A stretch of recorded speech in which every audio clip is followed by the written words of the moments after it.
And number 2 is Evil Dead Rise.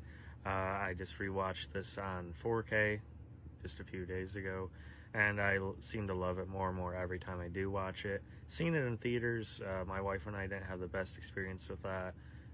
Quite a few kids, like, flashing their phones and Snapchats and everything, and like plain view, just being very disruptive.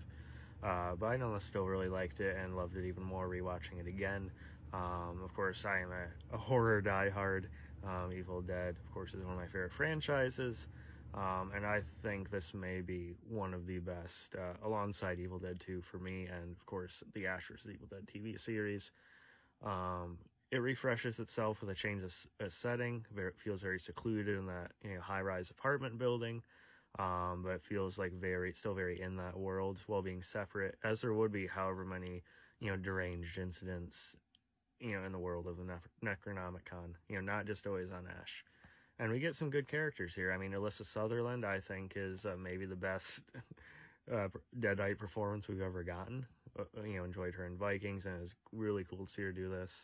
But I also really wanted to mention Lily Sullivan, who plays Aunt Beth, who's carrying quite a bit of baggage and is a sister to Sutherland's character.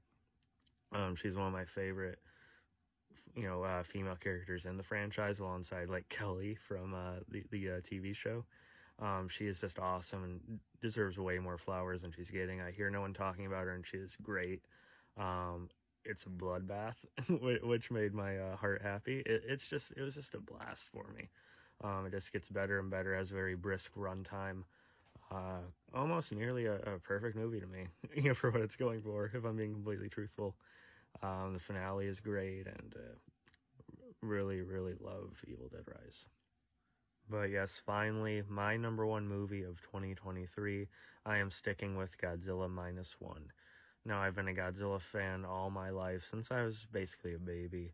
I've loved what they've done with the MonsterVerse, but it was great to see Toho answer back with a movie like this that really brings Godzilla back to his roots, tied to nuclear warfare and, the trauma of that.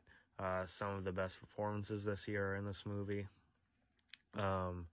Really, kind of, again, brings Godzilla back to his roots and makes him like this, not only commentary for that, but something that, you don't like necessarily jump up and cheer when he appears on screen. You're like, oh shit, this isn't good, and you're actually legitimately worried about the characters.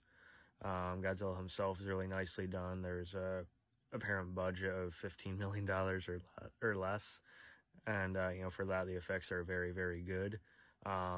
Some minor issues with some of the animation movements itself being a little bit stiff or like too sudden at times. But those are just, nitpicks. Godzilla himself, probably his scariest design. And again, I was just blown away by how invested in the characters you actually get in this movie. But not that there haven't been good human characters in the franchise before. People seem to forget that. But definitely for this sort of story, as good as you could ever ask for in any movie. It's as much a Godzilla movie as it is a movie about, war and trauma and, the effects of that time period, maybe even more so than Godzilla. But when Godzilla shows up, it is definitely worth it and really, really nicely handled. And, yeah, it is my number 1 movie of 2023.